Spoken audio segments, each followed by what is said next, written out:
All right, so welcome to This Can Happen. It's an exciting class. It's an exciting topic. It's one that I've lived with my entire life, and hopefully we'll soon see why.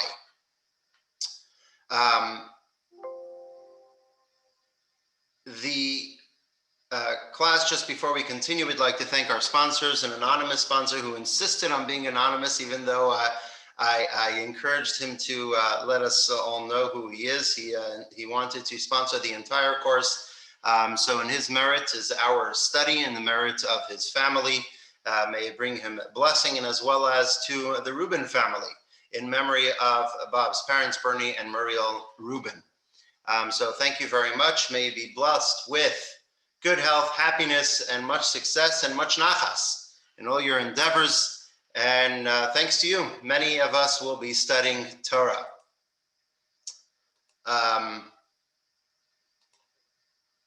So tonight's class, we're going to be discussing a very interesting topic. And that is the idea of the coming of Mashiach. Many of you may be thinking, what is this idea of the coming Mashiach? And so that's why we're here for 6 weeks, to discuss it, to analyze it, to give the background, and to find out what it has to do with us. Throughout history, the Jewish nation has this unique distinction, albeit not so exciting, of being the most persecuted nation throughout history. From the beginning of times, from the time when we became a nation, and even before then, the story of Exodus, the story of our enslavement in Egypt, until today, we are the most persecuted nation in history, family in history, and we've been at the mercy of our subjugators, of our enemies, and their mercy was almost non-existent throughout many of the historical episodes, as we are all familiar with, which led many of the Jewish historians and thinkers and rabbis and so on and so forth. And we mentioned Mark Twain in the beginning. Thank you, Shimon Tzvi of Herschel, for mentioning that. Mark Twain's famous paper on the idea of how the Jews made it so far, the endurance of the Jewish people, the idea that here we are today in 2021, persevering, vocal, happily, outwardly, with our Jewish pride, celebrating who we are, celebrating our Jewish holidays, celebrating our Judaism in every way, shape, or form, is nothing short of miraculous, and perhaps the greatest miracle. Which begs the question, how? How is it that we were able to persevere with so many years? How is it that we were able to persevere through so much that we've gone through throughout our history? How is it that we were able to? And so there are many pieces to that puzzle on how we were able to do that, many different suggestions and ideas that are discussed throughout Jewish literature, by historians throughout the ages. But perhaps one of the pieces of the puzzle, if not the biggest piece of the puzzle, is this idea of a brighter future. The idea that we are looking towards the end of times, not the end of times, which is an apocalypse, God forbid, or the end of times, which is an end, a negative thing, but an end of times, at times when there will be a brighter future, a great future, a future where there will only be good, and bad and evil will be eradicated for all times. It is that knowledge and hope, looking towards the future, that kept our ancestors and ourselves going throughout all these generations, throughout all these trials and tribulations and challenges, knowing that there is a brighter future. As a matter of fact, that this brighter future isn't just something that the esoterics talk about. It isn't just something that the sages talk about in the Talmud. Rather, it is a fundamental Jewish belief. Maimonides, the famed 12th century sage, compiled 13 principles of the Jewish faith. And they are, in many communities, recited every single day at the end of the prayer, what's known more famously as the 13 Ani Ma'amin, I believe. I believe in many different ideas. There are 13 Ani Ma'amins. We will go through them at length at a later class. But for tonight's class, we'll begin on page 3, text 1, the 12th principle, the final principle of the 12th of the 13 principles is this fundamental Jewish belief. As Maimonides says in text 1, I believe with perfect faith in the coming of the Mashiach. Although he may tarry, I await his arrival every day. It's not just something which is out there. It's not just something that it's nice to talk about once in a while. Maimonides tells us that it is a principle of Jewish faith, not just the idea that there is Mashiach, but to await his coming every single day. And so in this course, we will analyze and we will explore this fundamental Jewish belief of the coming of Mashiach. And we're going to analyze a number of questions, a number of ideas that are in all of our minds, the minds of many of us, as we go through these topics. We're going to analyze these questions. And many of you may have various questions, which, by the way, throughout the class, if anyone has any questions, there's a chat box. Feel free to pop your question in the chat box. If I'm able to, I will incorporate it into the class. If not, we will stop periodically to answer the questions which haven't been answered. So please use the chat box. When we make those interruptions, you can also unmute and ask those questions. So we're going to answer the following questions. What does the Jewish version of the redemption of Mashiach look like? What does the process entail? What will be the state of mankind after its coming? We're going to address the question of what is the source of this belief? How realistic is this belief? Do I need to suspend my better judgment in order to accept the seemingly far-fetched ideas of the coming of Mashiach? How vital is this belief? Can I be a good Jew? Not really believing in Mashiach. I believe in everything else. I'm a Torah observant Jew. I believe in one God in the 6 days of creation. I put on tefillin every day. I even eat my herring and gefilte fish, and even cholent sometimes. Is that good enough? Or is the belief in Mashiach absolutely vital? Why is it relevant to me in the here and now? We're living a good life. Even a Torah Jew can live a good life. In Jerusalem, we're living a great life. We can go to synagogue 3 times a day. We're not being persecuted. Why is it relevant to me here in 2021, here in Mar Vista? Is it important to us? Do we even need it? Do we need redemption?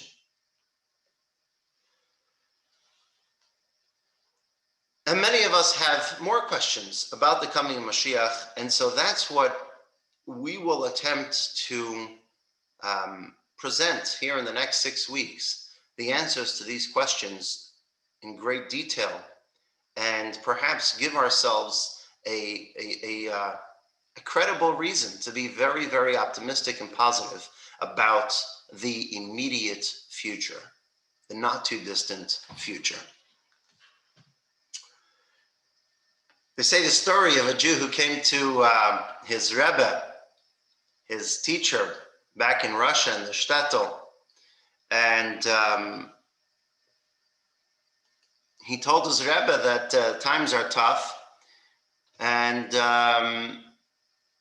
he's having a hard time. He's having hard days. He has enemies. He has his neighbors. The Paritz, a local Jewish, non-Jewish landlord, is trying to disturb us and take away our livestock and take away our places and so on and so forth. And so the Rebbe turned to him and told him, this is why we cry over the Beis HaMikdash, over the destruction of the temple. This is why we await the coming of Mashiach, when we'll all be reunited in Jerusalem. So the somewhat simple, ignorant storekeeper, this innkeeper, looks up at the Rebbe and he says, well, how about I have a better idea? Why don't we pray that all our enemies go to Israel and we'll just stay put, happy of where we are? The idea of the coming of Mashiach, they say that a rabbi is a lot like a salesman. But the main difference is a salesman tries to sell you something that you want, but you don't necessarily need. A rabbi tries to sell you something that you need, you just don't necessarily want. And so that's what we're going to explain over here, why exactly this idea of Mashiach is so practical, so important, and so fundamental. And exactly what is it that is so practical, important, and fundamental. If anyone has any other questions, please feel free to unmute and ask a question or two about Mashiach, something that's been bothering you, or if and anything else related to Mashiach.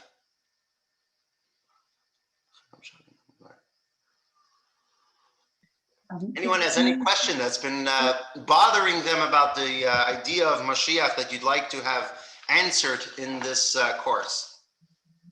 This may sound really silly, but I've always wondered, when is the word redemption the same as salvation? And salvation, what does it really mean? Are we going to be saved from everyday problems, from world problems? I'm not sure. You know, is it saved from poverty? What is it referring to? Salvation and redemption also, are those words equal? Great question. We'll be discussing that actually in tonight's class. And the short answer of that is that the redemption in the Jewish view is the idea of being free of all evil, which is all negativity, anything bad. So be it sickness, be it poverty, be it spiritual illnesses, etc., everything will go away. And the world will be a perfect, pristine, divine, pure place. But we're getting ahead of ourselves. So that's the answer in short. So thank you for that. No, thank you. Thank you. All right, so we'll begin with the best place, which is to begin, and that is in the Torah. Unmute yourself. I'm sorry, Rabbi, I had one question. Sure, go ahead. I'm going to want to know in some detail, in the course, is the Mashiach a human being or not? And of course, you're going to develop this, I know. How will we know who it is?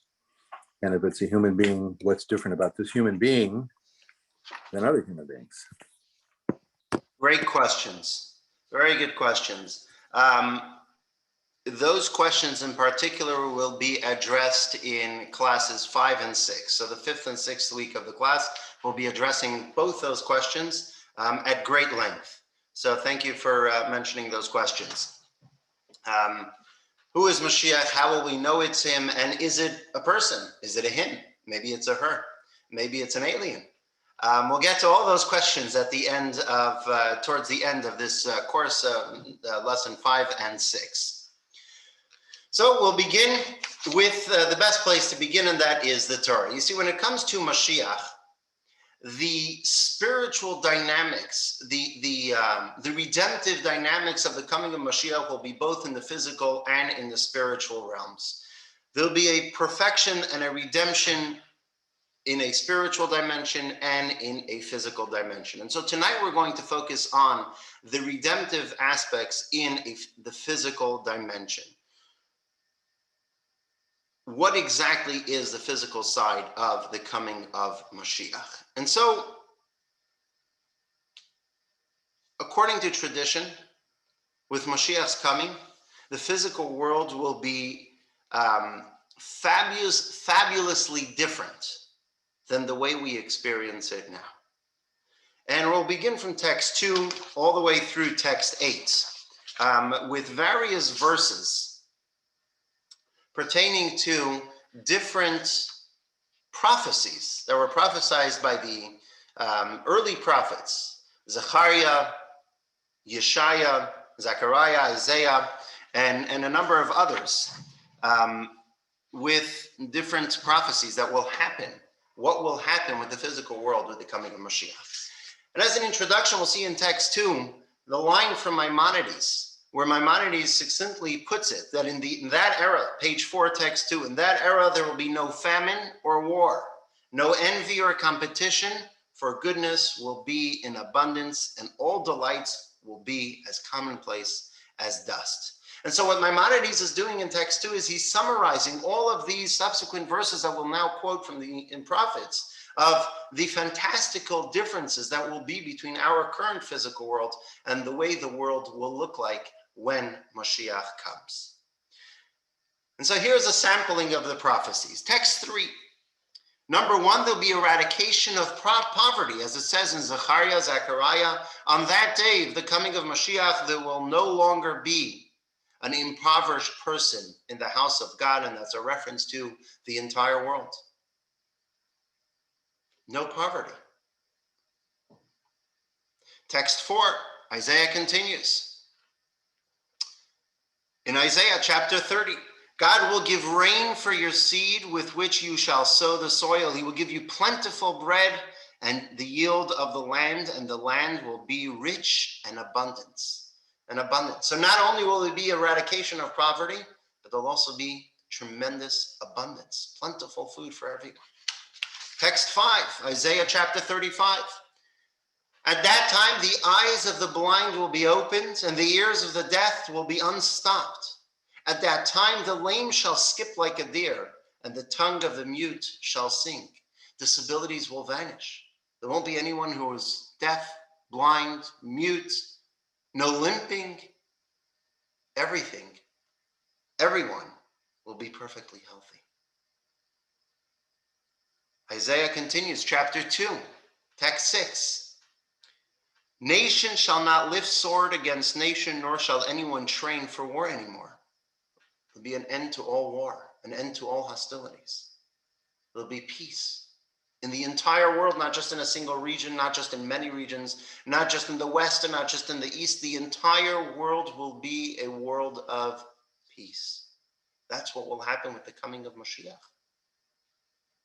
Text 7, Isaiah chapter 2. Nations shall beat their swords into plow blades and their spears into pruning tools. Not only will there be no wars, but there'll be, even before the no wars, there'll be disarmament. They'll be utilizing any type of weaponry will be used for positive things. And finally, text 8, Isaiah chapter 60, no longer will violence be heard in your land, nor robbery or devastation within your borders. There'll be an elimination of crime. There won't be any crime, no violence.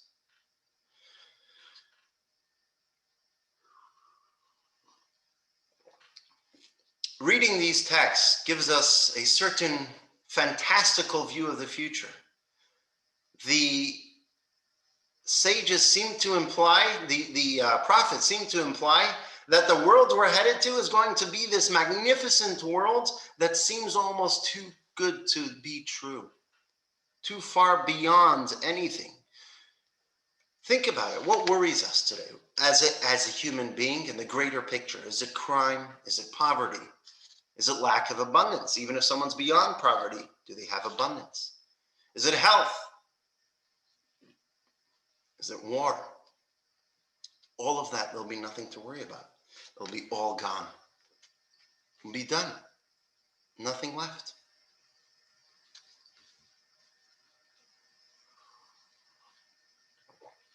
So according to these fantastical and almost too good to be true prophecies, it seems that we're headed to a very, very bright future.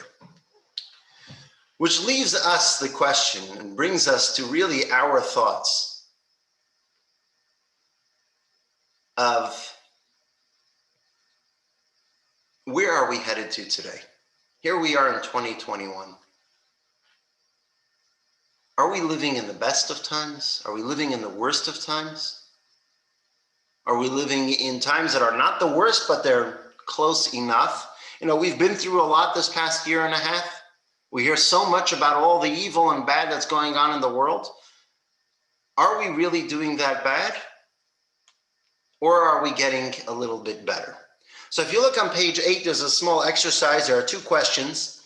And take a moment, take a pen, or just mentally, and analyze it. How would you rate the state of our world today compared to its state 50 years ago? Have conditions generally improved or deteriorated? And are you optimistic or pessimistic about the future? Don't tell us the answer, just write it down.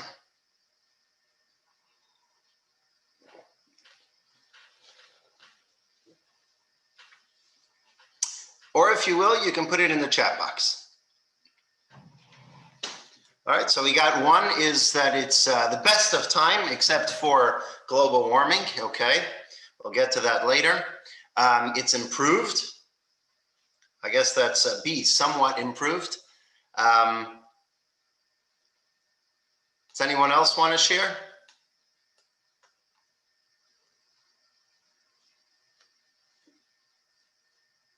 I have oh, never mind. I was going to ask, what came up on my screen was a big white square that said Zoom join meeting, but I clicked on unmute and it went away. All right. So I'm good. Perfect.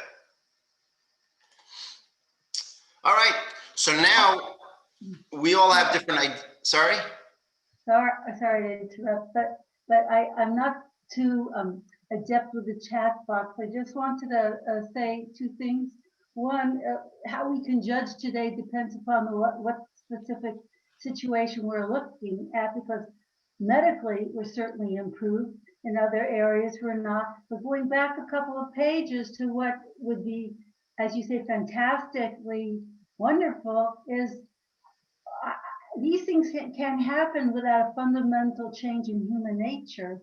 So, looking at this kind of utopia, unless we're not the kind of human beings that we are, I feel kind of negative about it.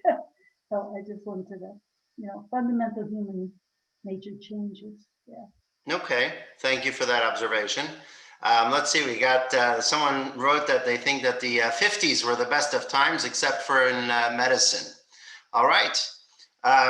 So these are, generally speaking, the prevalent attitude now, based on many studies, as we'll soon see, is that life used to be a lot better than it is today. And our parents and earlier generations had it a lot better than we have it today.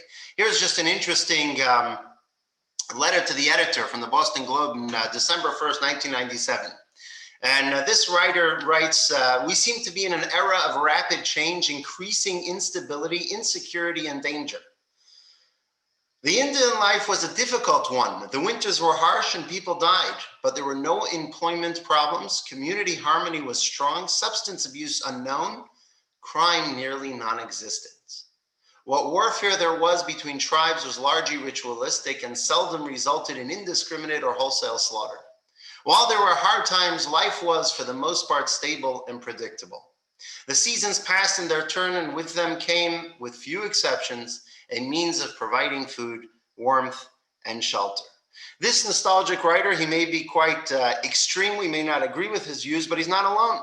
There's been a very large study, of close to 30,000 people across 28 countries, surveying their perceptions of the current world. And if you look on page 10, we have the results of that study, where specifically in regards to extreme poverty, the survey question was, in the last 20 years, has the proportion of the world population living in extreme poverty decreased, increased, or remained the same? And from close to 30,000 people, which is quite a nice chunk for a study, over 50% felt that extreme poverty has increased. Talking about being pessimistic and looking at the negative side, they say this Chaim Yankel, one starts kvetching to his friend and he's clutching his left side and he says, "Oh, it's so painful. I must have appendicitis." So his friend turns to him and says, "Chaim Yankel, that can't be appendicitis because it's not possible." So Chaim Yankel says, "How do you know? Maybe it is. You're a doctor." He says, No, but your appendix is not on the left side. It's on the right side. He says, "Aha, that's why it's so painful, because my appendix is on the wrong side." Being pessimistic is not just, us. When we go through life, we're pessimistic. And here we have 52% of that study said that they feel that extreme poverty has increased. People feel that way. Not just do people feel that way about poverty, they feel the same thing about crime. If you look on page 11, figure 1.3, perceptions of crime rates, the survey was, is there more crime in the US than there was a year ago or less. And in the 20 years of these Gallup studies, polls, I think 20 of the 24 Gallup studies said, a large majority said, or at least most felt, that there was more crime than the year before.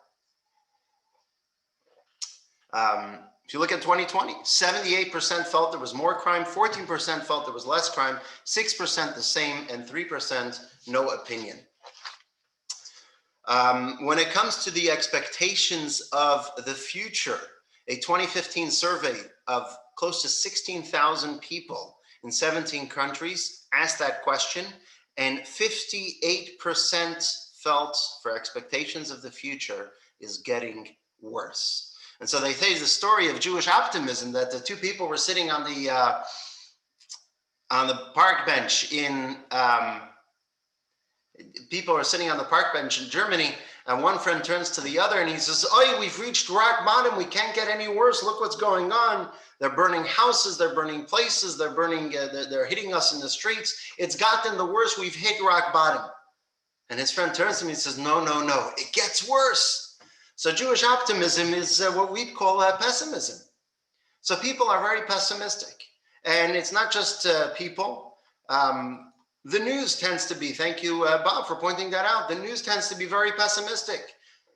The worst year ever, the Daily News, Time Magazine, whatever that third magazine is, the worst year ever. And it has been a tough year. And if we follow the media, and if we follow the news, what's going on, there is clearly a widespread sentiment that things are really bad, and things are definitely getting worse. Here's an interesting clip for that idea.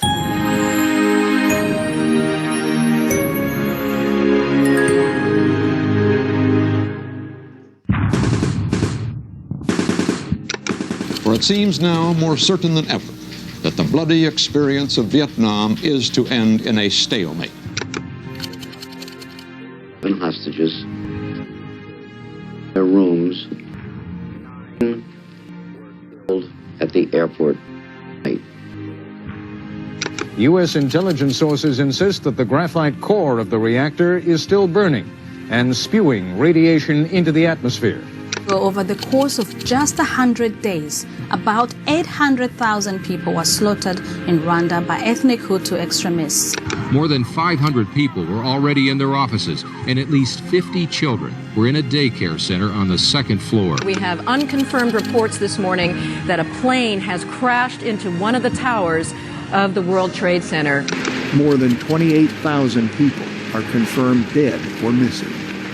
These are the fighters ISIS is preparing to be stone-cold killers, featured in a new training camp video. More than 250,000 coronavirus-related deaths. That chilling number expected to climb as hospitalizations reach an all-time high. And so, which begs the question, when we go through all these ideas, and following people's sentiment and the overall sentiment, and things are getting worse, that has a bad effect on us. It has a bad effect on us. Anxiety the consequences of such a worldview gives people anxiety, stress, hopelessness, negative emotions that make people feel lousy. It's not a good place to be having these pessimistic views. On the other hand, you can say, you can't just be optimistic. We can't be naive. We have to be very honest of what's going on in the world around us. And so, do we say that, maybe it's not that bad, or maybe it is really bad? What is the truth? What is the reality? Are we doing much better? Are we doing much worse? And where are we headed?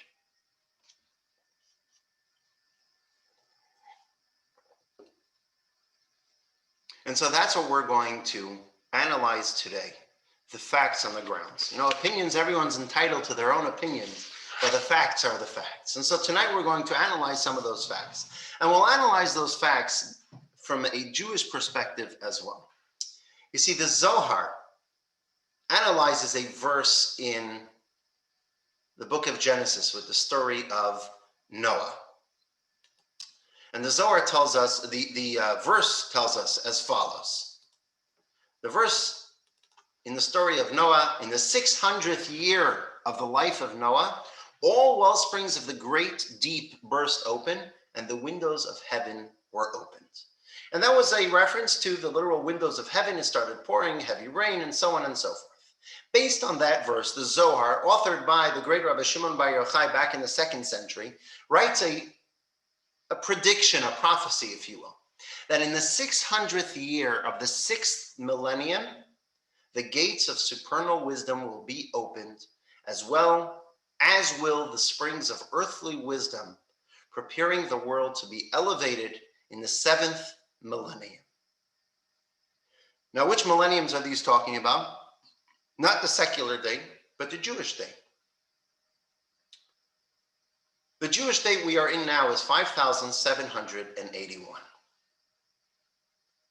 There are 6 millenniums before the 7th, naturally. But what's the idea? Just as in a week there are 7 days, there are the 6 days of creation, and on the 7th day, God rested, it's Shabbos. Throughout our lives, every week we have 6 days of work, and the 7th day is a day of rest. It's the day of holiness of Shabbos. Kabbalah teaches us, and the Talmud discusses it at length, this idea that each one of the 6 millennium, first millennium is like Sunday, second millennium is like Monday, and so on and so forth, until the coming of Mashiach will be the 7th millennium. In the year 6000, that is the beginning of the macro Shabbos, if you will. That is the beginning, the time when God tells us Mashiach will definitely be here by then, but we hope and pray that Mashiach comes earlier, as we'll discuss in subsequent classes. So what has that got to do with what we're discussing tonight? The Talmud is telling us that on the 600th year of the 6th millennium, what's the 6th millennium? The 6th millennium is Friday. It's the historical Friday. If the first millennium is Sunday, the second is Monday, the 6th, that means beginning in the year 5000, is the beginning of Friday. Where are we now? We are right now in 5781. If you look at a day of 24 hours and you split that into the 1,000 years, we are currently past the historical, the macro Friday afternoon. And so what? That tells us something very interesting. You see, there's a law when it comes to Shabbos, the laws of Shabbos. We're all familiar with Shabbos. And the laws of Shabbos is an interesting law that in anticipation of Shabbos, we make all sorts of delicacies.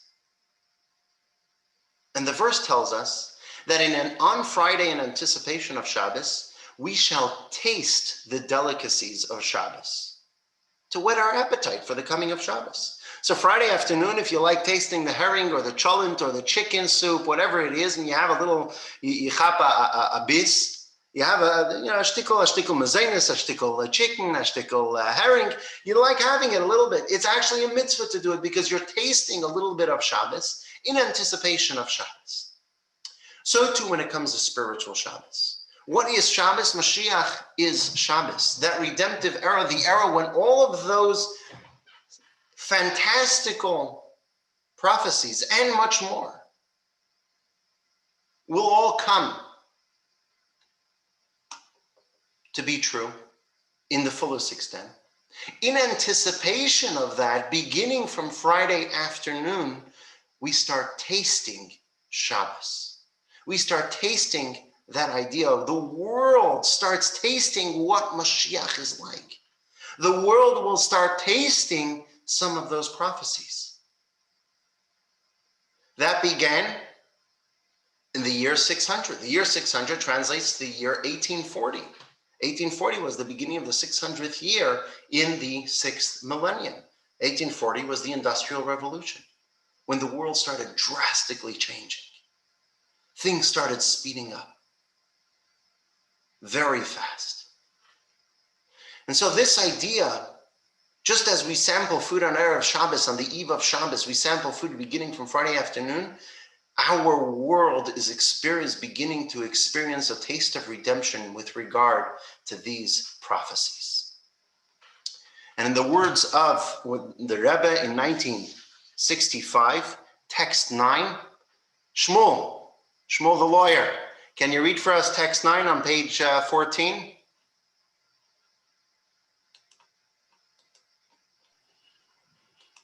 Yes, I can. All of the experiences of the future redemption begin even before Mashiach's arrival. Just as Jewish law encourages us to sample the Shabbat foods in the hours before the onset of Shabbat, similarly, in the 6th millennium, even before the onset of redemption, we can already sample the experiences that fully materialize in the future. In addition to receiving a foretaste of the spiritual delights, we will experience then the instruction to taste from the Shabbat foods means quite simply to taste the fish. The same is true of the era preceding the redemption. We will then have physical blessings in abundance, and we will be able to serve God out of material prosperity. Thank you. So the world is beginning to taste. The world is in anticipation of the coming of Mashiach. There is improvement in our condition, and we're going to analyze specifically in these 6 areas that we quoted earlier from the prophets. And so basically what we're studying now, what we're seeing now, is that the best time in history to be alive is right now. The world as we know it is on a positive trajectory. There are tremendous positive societal changes. And as we shall soon demonstrate, and it'll be up for you to make that decision in many of the practical areas that are quantifiable with numbers, data-driven. The entire discussion will all be based on readily available data. And so these days are even better than what they say, the good old days. You know, they say this kid comes to his grandfather and he asks his grandma, he says, "Grandpa, what were you able to buy for $2 in the good old days?" He says, "Well, my mama used to give me $2 and used to go to the market, and for $2, I would go and get 2 bottles of milk and 4 loaves of bread and some bags of candy." And he goes on with this long list, and the little kid, his eyes are opening wide, and he says, "Wow." And the grandpa says, "Nah, that was in the good old days, but today with so many cameras, impossible." So nowadays, it's you know, the good old days is not so much the good old days. It's actually right now is the great new days. Right now is the best time to be living in, because we're beginning to taste redemption, especially in these areas. And so we'll begin with the first quote that we had from the sages. We'll stop for a moment to see if there are any questions in the chat box. And if you have a question, feel free to unmute yourself. People are pessimistic because the written news is very pessimistic. 90% of the paper reports bad news. Yes, 100%. If it bleeds, it leads. We're going to analyze that in a moment. And Herschel, we've discussed that at length. And so these ideas will begin with... Can I ask a question? Sure, go ahead. About this being the best time to live. We've lost in the United States over 500,000 people to the pandemic. It's been more than that around the world. As far as a brighter future and optimism, you had the Jews persecuted in Egypt. They left Egypt hoping for a brighter future. It took quite a few centuries, but you had the Inquisition. After the Inquisition, we were having a brighter future and optimism, and we had the Russian pogroms, and then we had the Holocaust. Where has Mashiach been in times of those crises to bring the world together, to bring the world into peace and shulam and wars and crime and disabilities? It's something that I've been questioning, I guess, for quite a number of years. So thank you for that. I'm not saying we're living in perfect times. I didn't say that. Mashiach's not here yet, to be sure. Mashiach isn't here. There is still evil. There is still death. And as we've seen this past year, and you mentioned, 500,000 people died from the virus. It's not a joke. We're not living in perfect times. Everything isn't rosy. The idea will begin to present now, and you'll judge for yourself, is specifically with regard to the many ideas that we mentioned in the prophecies, is to show that within those prophecies, we're getting a lot closer, even in some areas, unfathomable advances that even 100 years ago people would have thought are impossible. And so we'll analyze those points that you made. And obviously Mashiach isn't here yet, and so there is still a lot of evil, there is still bad, there is still people dying. It's not perfect times, and definitely the best time to live is the time when Mashiach comes. That will be the best time. But looking at it from the perspective of the way we may hear, and as we saw from those polls and studies about the good old days, and we're progressively getting worse and things are terrible, it's not as bad as it seems to be, and perhaps we'll make the argument that it's actually on a trajectory to be, and is, a lot better. And so we'll begin with poverty. The idea of poverty is one that we see it all around us. We know that it's happening, but the question really is, the fantastical prophecy from Zechariah that we quoted in text 3, that there'll be eradication of poverty, is that within reach or not? And so if we look back at various studies throughout the ages and the collection of the data that we have available, according to the World Bank, extreme poverty is defined by people who earn less than $1.90 a day.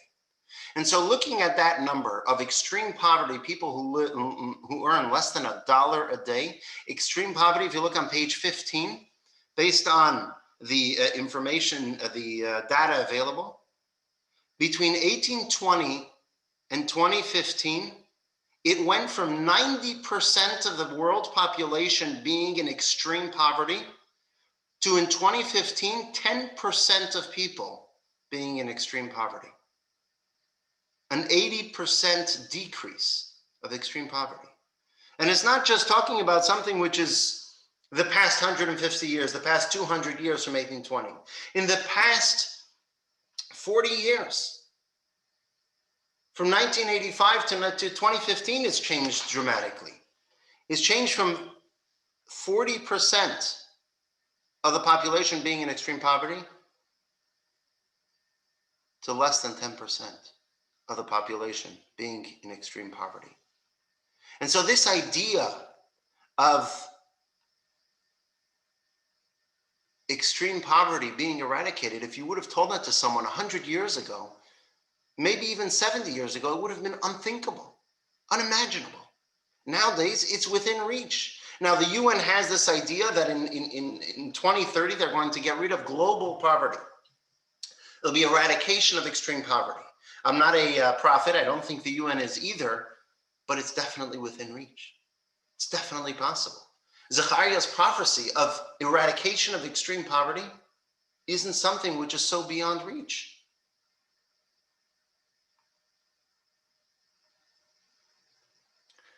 Here's an easier graphic to see the numbers. In 1990, excuse me,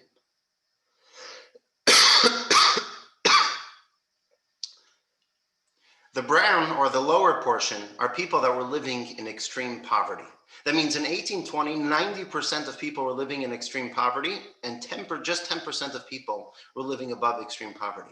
Nowadays, in 2015, it is less than 10% that are living in extreme poverty. Not only that, the amount that it changes, in 2015, the amount that it changed was 192,000 people a day were climbing out of extreme poverty. Every single day, 192,000 people climbed out of extreme poverty. Think about that for a minute. You know, we saw those headlines on the papers. We saw those headlines about coronavirus. Today, there were 50,000 cases. Tomorrow there's 20,000 cases. Imagine that same argument would have been in the papers for extreme poverty. Right? In the papers, New York Times, the number of people in extreme poverty fell by 128,000 since yesterday. That would have been fantastical. Imagine people walking around every day seeing those numbers in the papers. It's almost too good to be true, but it's the reality. That is what is currently happening. Every single day, there are over 100,000 people leaving extreme poverty. And this idea is expressed in many studies throughout the journals and throughout statistics and so on and so forth. Here's two examples, text 10 and text 11. Leah, can you read for us text 10 on page 17?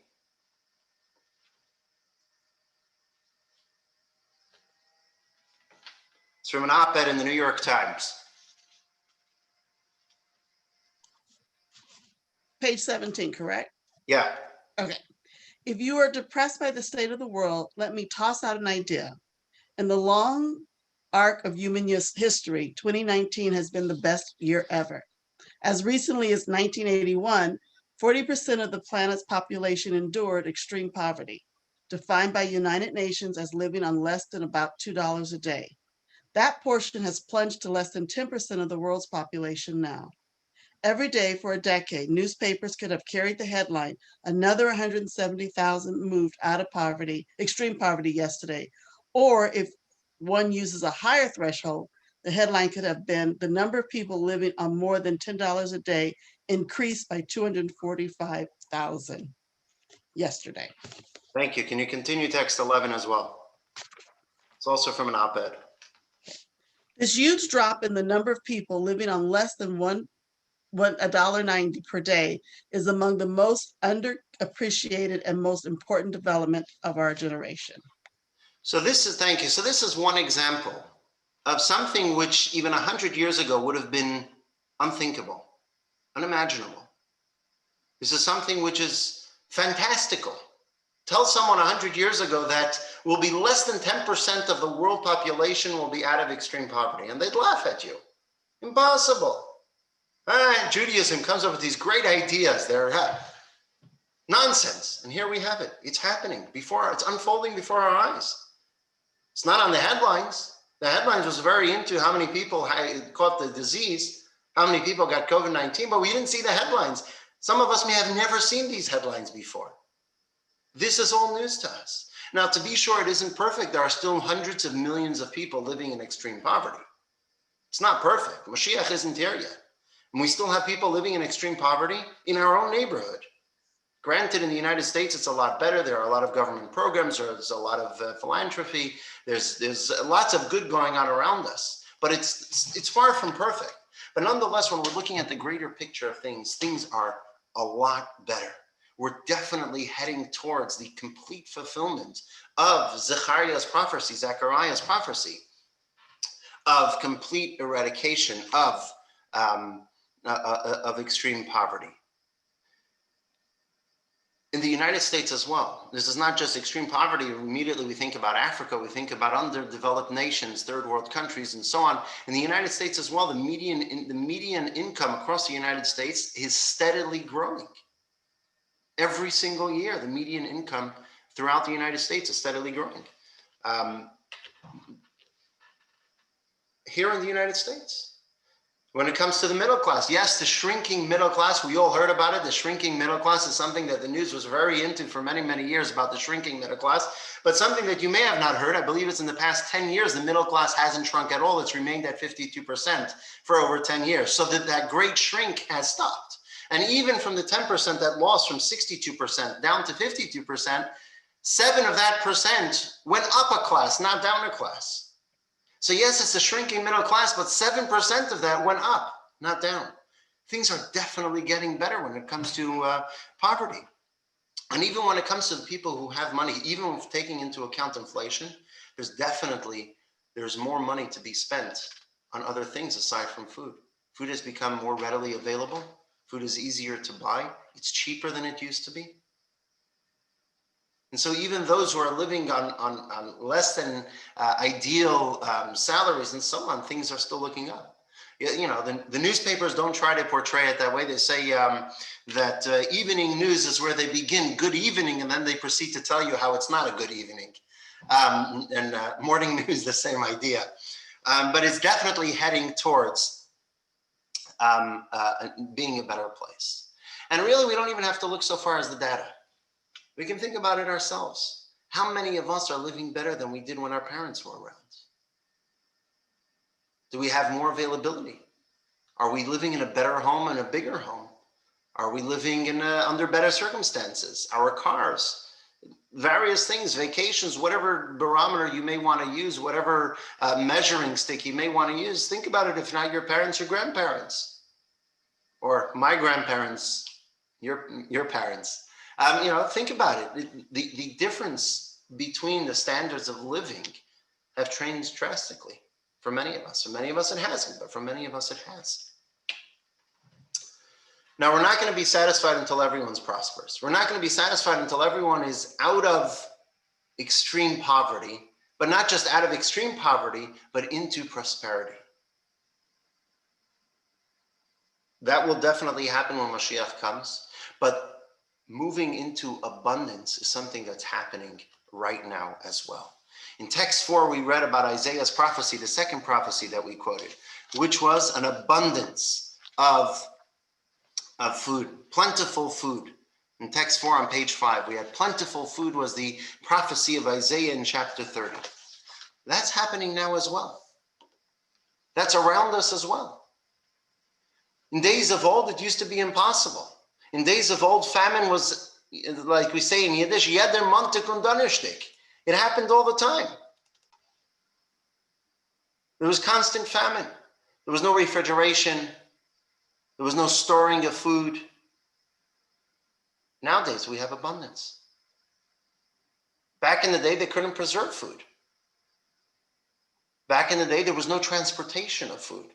Nowadays, you want strawberries, you can get it anywhere from January through December. It is in season, it's not in season, it's available. They ship it in from here, they ship it in from there. You want milk, you got milk. You want eggs, you got eggs. Unless there's a buying frenzy where people are even buying toilet paper. We're not talking about that. But there's no shortage. Everything's in abundance. Everything's available. And the change is not just from nowadays, the change is even from 50 years ago. Not just something from 400 or 500 years ago. Even from 50 years ago, the differences are drastic.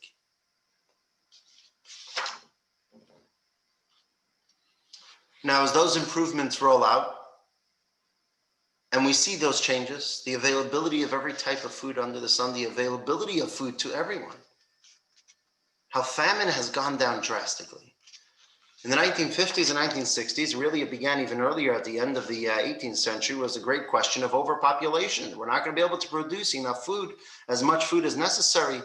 It's a big issue, it's a big fear in the 1950s and the 1960s. Here's how it was presented in the media at the time.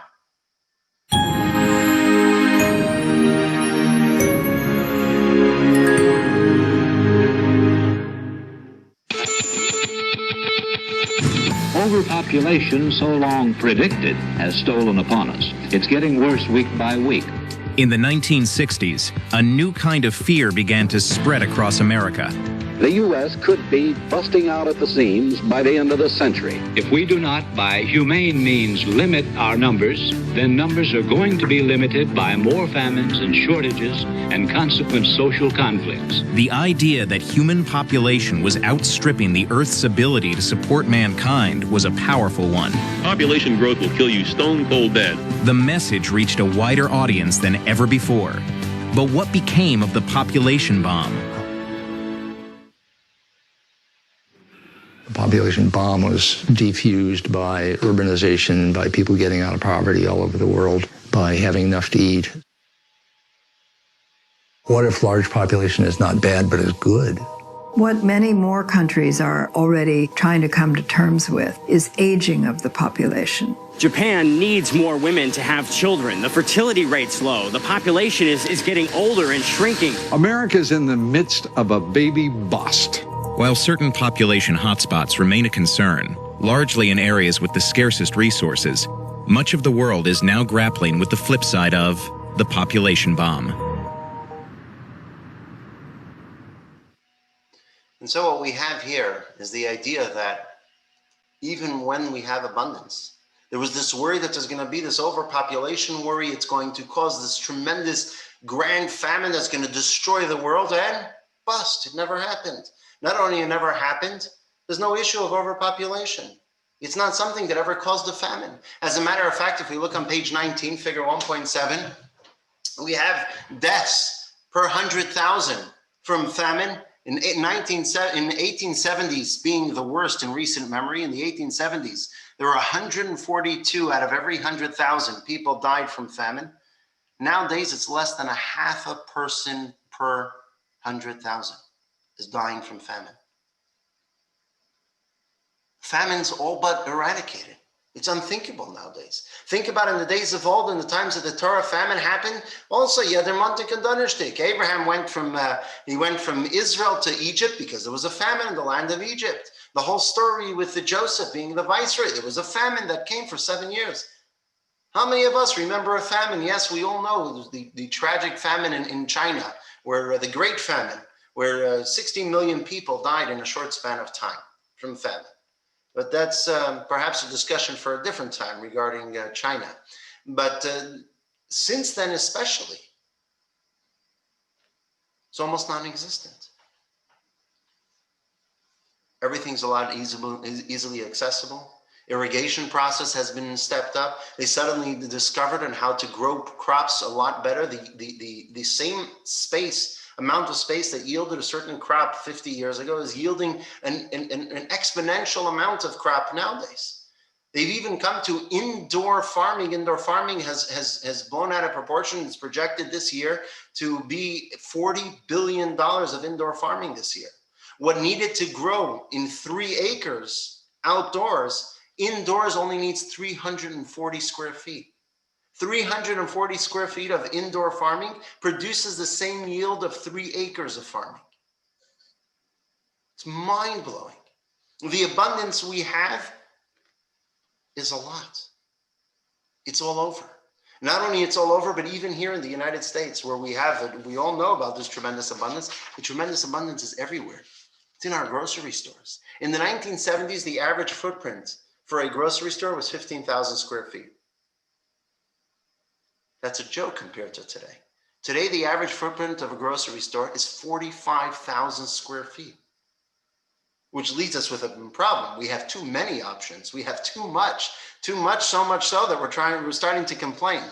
Here's from Consumer Reports in text 12. Roberta, can you read for us on page 20, text 12?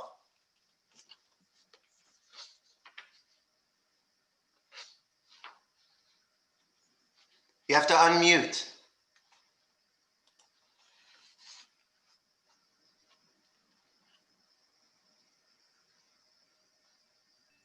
There we go. A new survey by the Consumer Reports National Research Center confirms that option overload can be a hindrance as well as a help. Almost 80% of the 2,818 subscribers surveyed said they'd found an especially wide range of choices in the previous month, and 36% of those said they were overwhelmed by the information they had to process to make a buying decision. Between 1975 and 2008, the number of products in the average supermarket swelled from an average of 8,948 to almost 47,000. According to the Food Marketing Institute, a trade group, in the past few years, the number has fallen slightly, in part because of the growth spurt among smaller stores. Consumers have always had choices, but today options have exploded beyond all reason, says Barry Schwartz, author of The Paradox of Choice, HarperCollins 2003, and a psychology professor at Swarthmore College. Thank you. Exactly. So what do we have? We have so much. We're complaining about how much we have. I believe the argument he makes in The Paradox of Choice is that having so many choices is a hindrance to our making a proper choice. That's about any area in life. When you have too many choices, it's no good.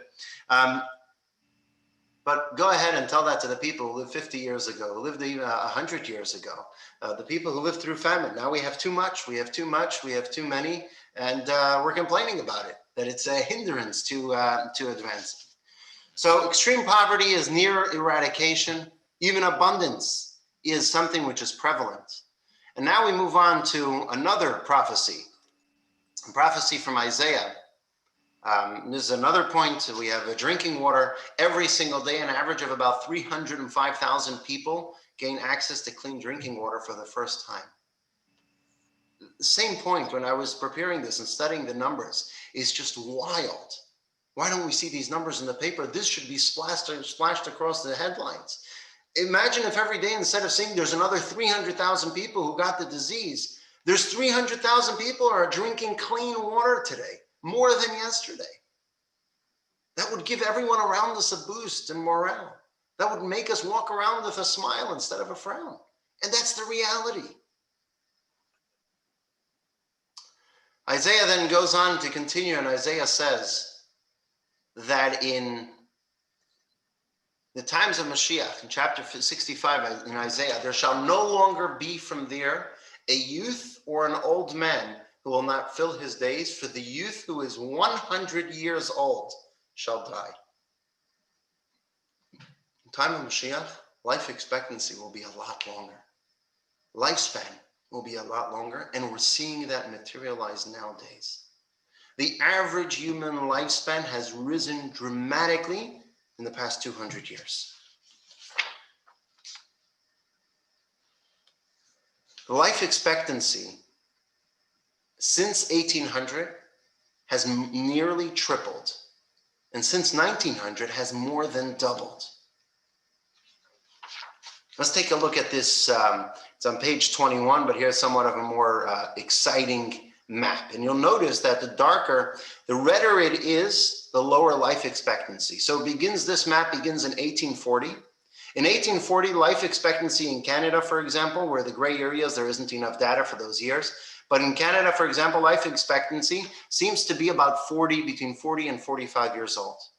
It then gets to the more grayer tan areas, and then it moves on to the blue and deep blue. And that's close to 85 plus years. Watch how life expectancy has grown since 1840.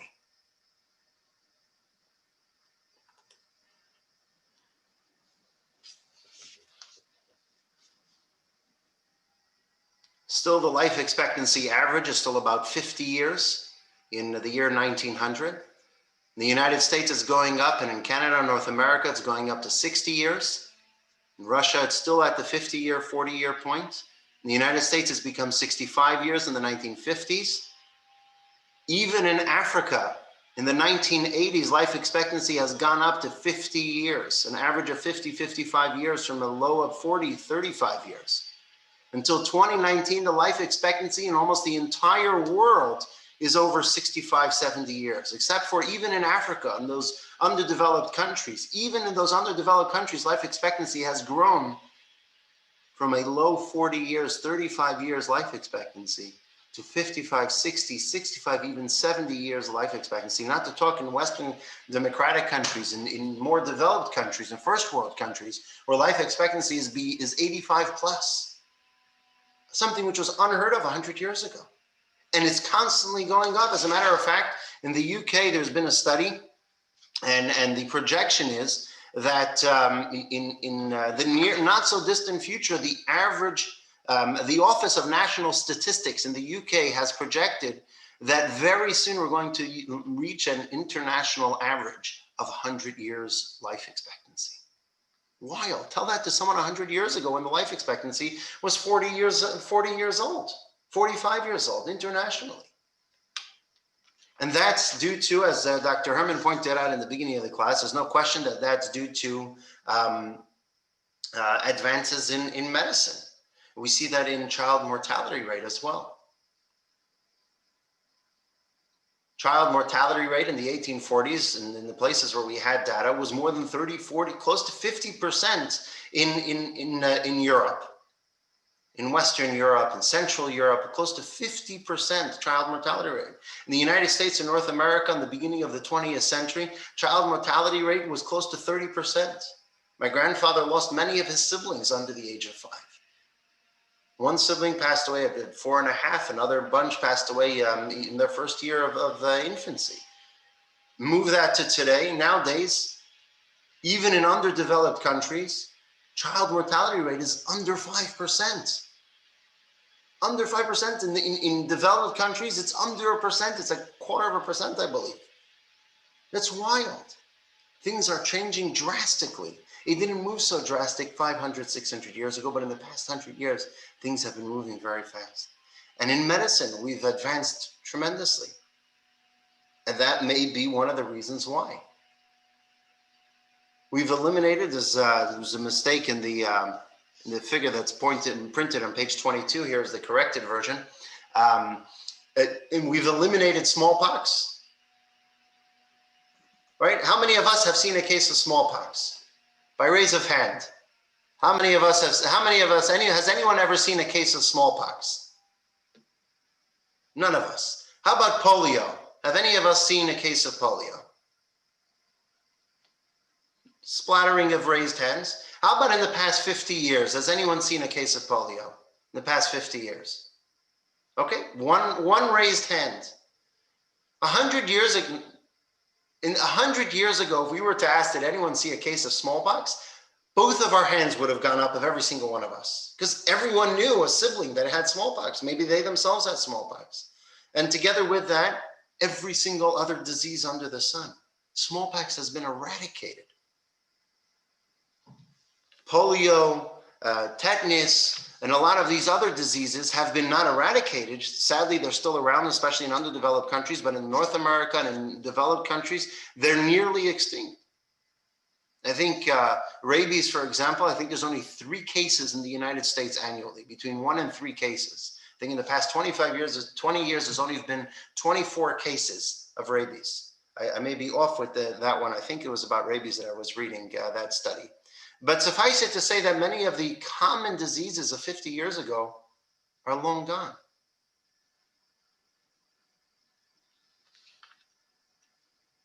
So things have definitely gotten a lot better. Malaria, measles, TB, hepatitis, all these are still around, but they're manageable. It's not like it used to be. God forbid, those were in many cases, a death sentence. Even diseases that we have, even sicknesses that we have that are still prevalent and still amongst us, they're manageable. There's medications for them to care for them. It's manageable. Diabetes, AIDS, syphilis, there's cures for them. Not cures, but there's medicine to manage them. It isn't perfect, and obviously we still have many, many sicknesses that are not. But even think about the COVID-19. Back in the day when there was a pandemic of this size, millions of people would die in small places. Now, not to play down, even one death is one too many. Not to say that we're perfect. The world is still not a perfect place. There's still evil. There's still diseases. There's still terrible things that have to be managed. And especially in underdeveloped countries where we see what's going on in India is unfathomable. It's something that we have to pray for every day. Pray for them. But nonetheless, if something of this magnitude would have happened 100 years ago, God help us of what would have been. And so the lifespan of what currently is something which is unfathomable even 100 years ago. And today, it's just wildly better. Heading towards the fulfillment of Isaiah's prophecy, where lifespan, and it's a discussion if there will be death at all with the coming of Mashiach. 100 years ago, such a statement to say that the average lifespan will be 100 years was unfathomable. Nowadays, it makes sense. We're getting there. We're getting there very soon. It's going to happen much sooner than later. Isaiah continues, Yeshaya continues with the prophecy of disabilities leaving. The fact that we have disabilities is an unfortunate reality. It's sad. It's not to play down. Even one disability is unfortunate. Even one disability is terrible. We won't stop until everything is gotten rid of. But in the prophecies we had that the blind will be able to see, the deaf will be able to hear, the lame will be able to walk, and the mute will be able to speak. These things, we've reached tremendous advances in each one of these areas that have been growing exponentially. These advances were unthinkable 50 years ago. Nowadays, it's common. The blind will see. It's one of the prophecies. Nowadays, we have eyeglasses, there's cataract surgery, there's corneal transplants, there's LASIK surgery. Just to name, there's all various procedures. Just to name a few of the little procedures that there are to cure or to help blindness. There's an interesting paper that was printed. We have it here on text 13 on page 23. It's not a question of when blindness will be eradicated, not eradicated blindness, but blindness to be manageable. It's not a question of when, but it's a question of when, not if. And Betsy, can you read for us text 13 on page 23?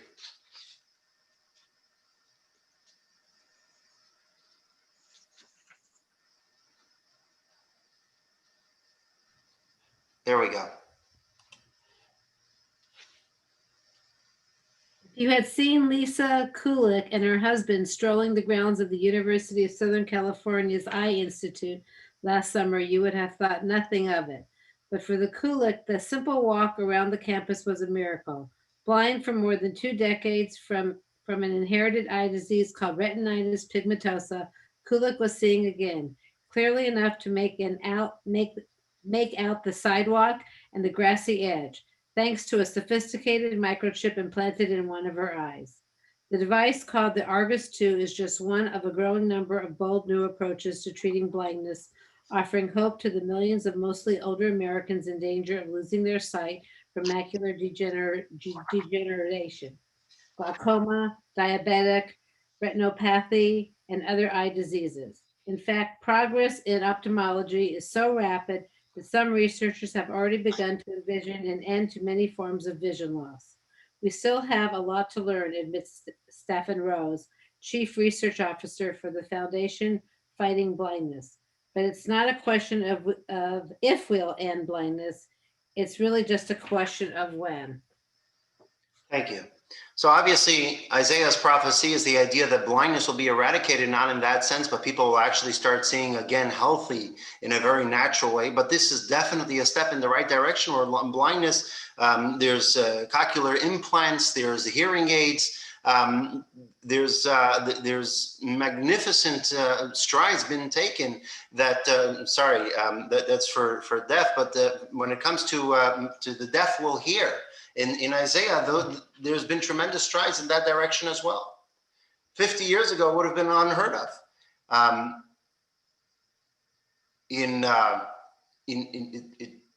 When preparing this, I came across that the first hearing aid was made in 1898. I didn't know it was that long ago. But since then, things have advanced tremendously. Nowadays, a hearing aid is commonplace. Everyone knows there's hearing aids, and they come so small and so discreet. I know people who had a hearing aid, and I know them for 20 years. I never knew that they had a hearing aid. It's so small, it's so discreet, it's in the ear, and you only hear it when the battery goes dead. It makes that high-pitched sound. But, and they can hear just like anyone else can. And people who hearing aids don't help because they're literally deaf. It's not just to amplify the sound, but they're deaf. There's cochlear implants. 300,000 people internationally have a cochlear implant. I think that's how it's pronounced.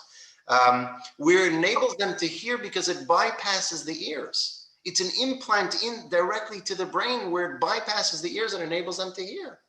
It's a cochlear implant. Cochlear, thank you. Can actually have perfect language, and I mean the hearing isn't perfect, but they can gain perfect language as if they were not deaf. Thank you. There we go. So it's mind blowing. This idea would have been unfathomable. Someone 50 years ago, 100 years ago was born deaf, they're deaf. They became deaf because of a large sound. It's done, it's over, it's history. They can't hear anything. Now they can hear, they can see. When it comes to the lame will leap, also the next prophecy in Isaiah. Nowadays, it's not just wooden legs as it was in days of old. Prosthetic legs have become so advanced that prosthetic legs actually interact with the brain. Prosthetic legs nowadays, they have prosthetic legs that if you think to move your leg left, it moves left.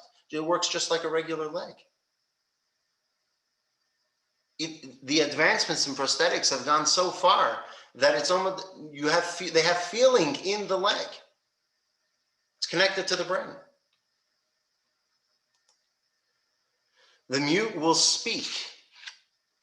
Another fantastic. There were a lot of videos to show, but we're running out of time, so we're going to skip. The mute will speak was the next of Isaiah's prophecies. Now, if we look at this splattering of the headlines, brain implant allows mute man to speak. Voice transplant, one step closer after scientists grow human vocal cords. We're getting there. We're making tremendous strides in each one of these areas of Isaiah's prophecy. The next prophecy that we have is a prophecy of wars. That when Mashiach comes, there'll be no more war. It'll be perfect peace. And perhaps it's one of the most famous prophecies of Isaiah. If I'm not mistaken, it's one of the prophecies that's engraved on the wall of the UN in New York. Definitely the next one is. War used to be part of their life. It was part of civilization. Everything, people of old, writers of old, historians of old, glorified war, glorified the heroes of war, but Judaism always despised war. It's a fact of life. Judaism is not a believer in pacifism. War is needed to be fought at some times, but it's not a good thing. As a matter of fact, King David was not allowed to build the temple, and it had to be given over to his son, King Solomon, Shlomo Melech, because King David fought so many wars, and King Solomon never did. Because King David had killed people, although it was justified, it was in battles of offense, it was justified battles according to Torah. Nonetheless, because he waged these wars, God said, I don't want you building my temple. Give it over to your son, who did not wage any wars, didn't wage any battles. So yes, battles is despised in Judaism, but war is a reality. It always was, and it still is today. But the numbers have changed dramatically. Even now, the bloodshed that was seen in the past century, the bloodshed that went on in the 100 million people who lost their lives, had it been back in the ancient times, that same proportion of civilization, if the proportion of civilization who were killed back in ancient times, in the wars of ancient times, to be killed in the time and the amount of wars that went on in the 20th century, the numbers would have been 2 billion and not 100 million. But taken from Second World War, the numbers have gone down tremendously. The state, based on page 25, you have the data. The state-based battle-related deaths globally per 100,000 has gone down drastically.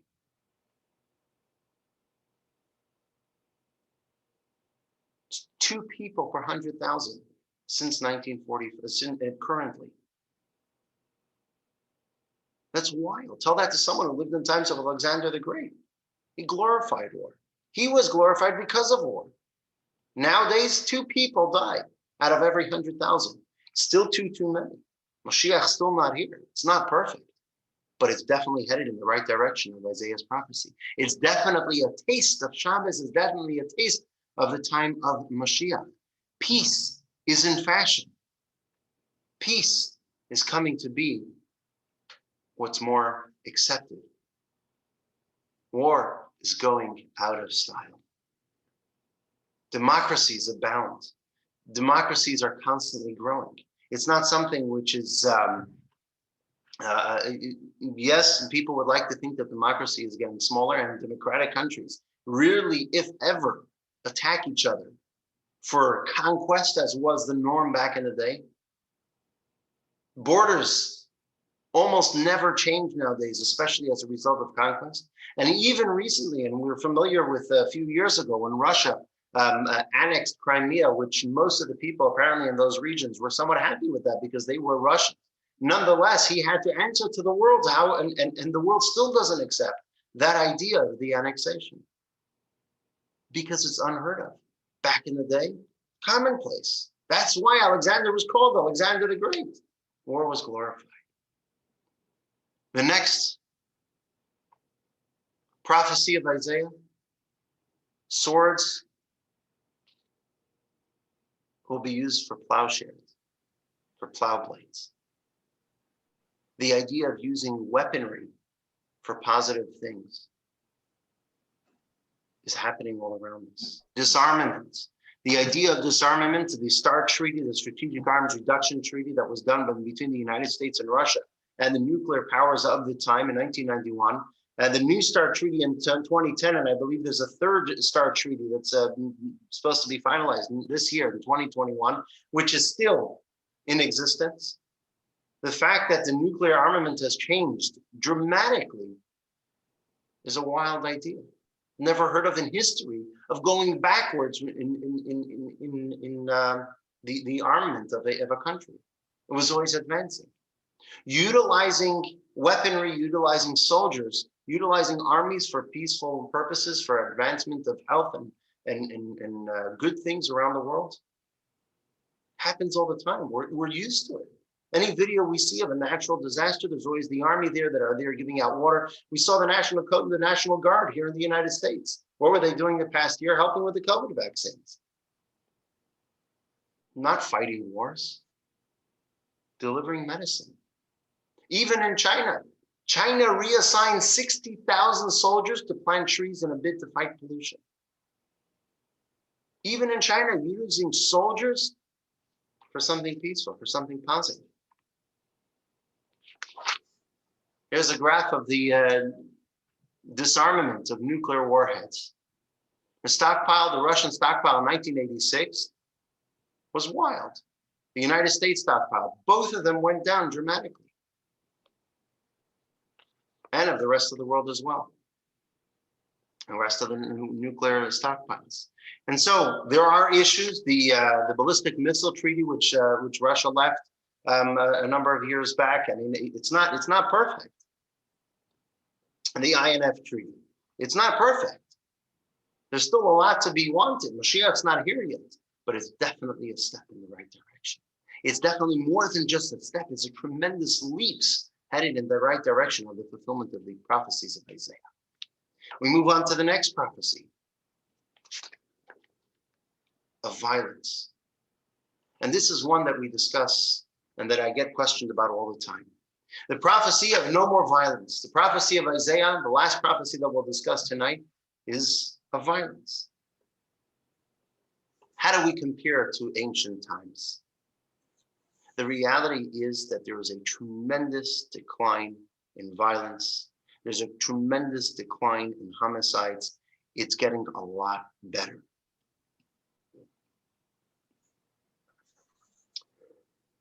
A criminologist from the University of Cambridge made a graph that we have here on page 29, and he analyzed the homicide rate from the year 1300 until modern time.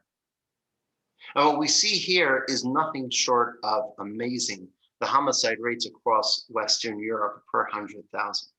Back in 1300 in the 14th century, there were 24 homicides per 100,000. And now there are 0.6 per 100,000. Again, 0.6 too many. But nonetheless, a drastic decrease. And even in recent memory, in recent times, we have Text 16, which is analyzes the numbers of here in the United States.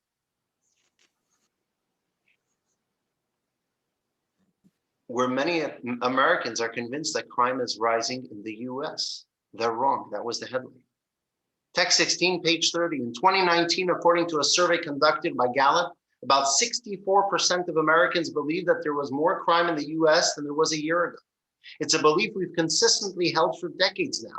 But as you can see in the chart below, we've been just as consistently very wrong. Crime rates do fluctuate from year to year. In 2020, for example, murder has been up, but other crimes are in decline so that the crime rate overall is down. And the trend line for violent crime over the last 30 years has been down, not up. The Bureau of Justice Statistics found that the rate of violent crimes per 1,000 Americans aged 12 and older plummeted from 80 in 1993 to just 23 in 2018. The country has gotten much, much safer, but somehow Americans don't seem to feel that on a knee-jerk emotional level. The biggest challenge really, and we're seeing this as a society across the board right now, is that even though our organizations, our businesses, our government entities are becoming more data-driven, we as human beings are not, said Megan Hollins, a research scholar at the Ronan Institute for Independent Scholarship. So not only are we doing much better than we did 1,000 years ago, but we're doing much better than we were 2 decades ago. The world is progressively safer. Crime is getting better, war is getting better, and all the numbers that we just analyzed in the past half hour, all these numbers, everything's getting way better. So there's so much to celebrate, there's so much to be positive about, there's so much that it's not perfect. And we have to work our best to see to make it perfect. It isn't perfect, but it's still so much better than it was even 20 years ago. Why don't we see it that way? Why does the average person, as we saw in the studies in the beginning, why don't we see it that way? And this following picture will answer it. Let's look at this picture, and what are you going to see? What's the first thing you'll see when you look at this picture? You're going to see the missing tile. That's what we're going to see, the missing tile. Why don't we see the tens, the hundreds of other tiles that are there? Because we're trained to focus on what's missing, on what's an anomaly, on what's different, on what's an exception. And the same is with these ideas. What we hear in the news is an exception to the norm. The norm is things are way better than they were even 20 years ago. The norm is the world is on a general trajectory to be way better than it was, progressively getting much better in all those areas that we just discussed. But naturally, subconsciously, we're trained to focus on the missing tile, which is why so many people, I think the number was 58% of people, thought that we're much worse off, that extreme poverty is much worse. It's getting worse than it was. That that expectation for the future is much worse because we focus on what sticks out, which in turn causes us a skewed vision for what's going on. And so the next time we watch the news and the next time we think about all the negativity that's around us and it abounds, let's take a step back and let's say it's an anomaly. It's sticking out because it's the exception to the norm.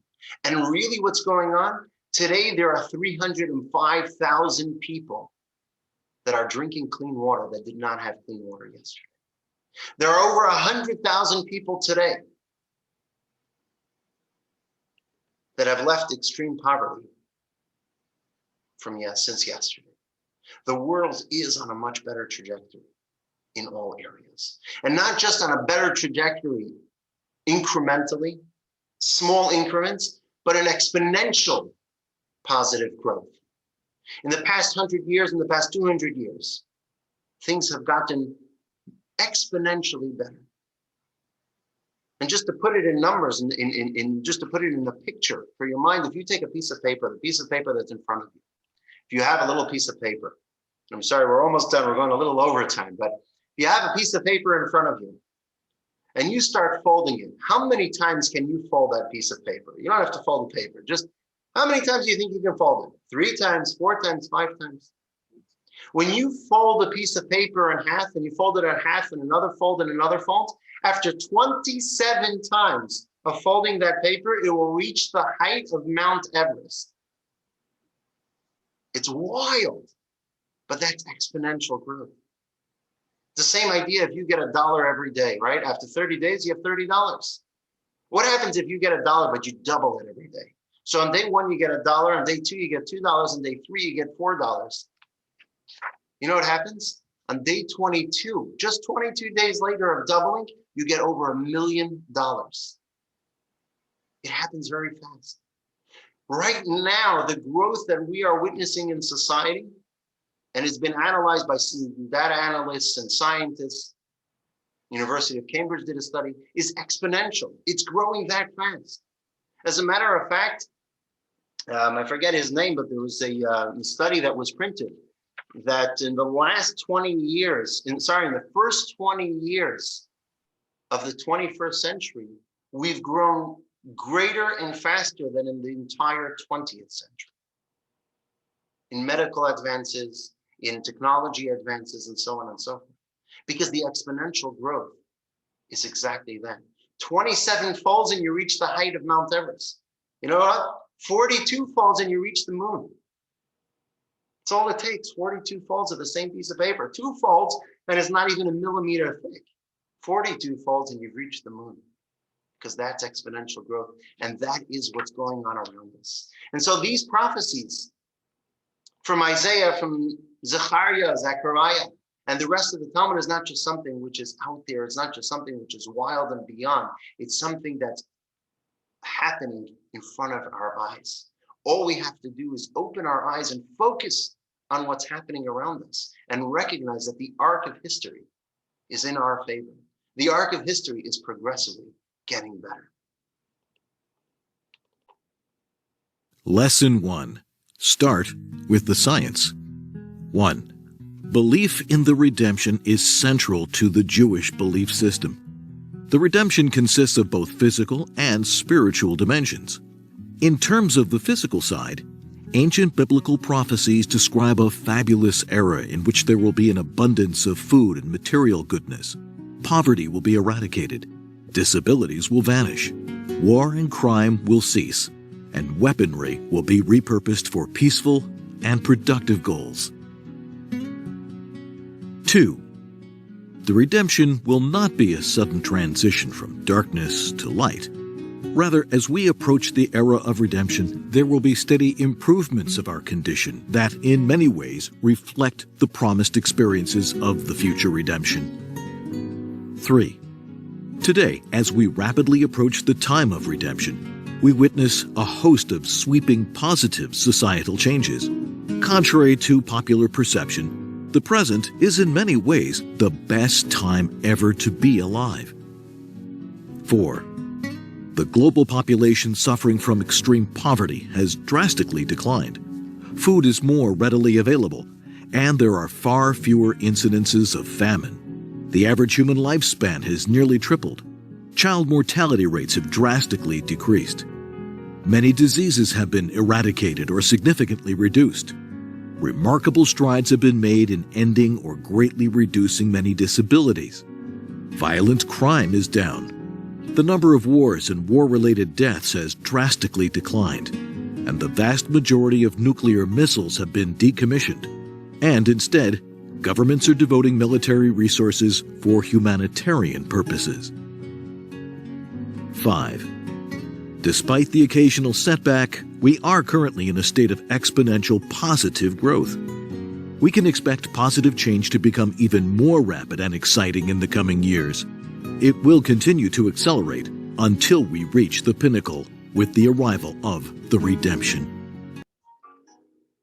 And so what we discussed today gives us clear idea that, and we come to the conclusion that things are definitely improving and is leading the way to the coming of Mashiach, to the fulfillment of these prophecies. It took all these prophecies, which may have seemed somewhat outlandish, and made them a lot more relatable.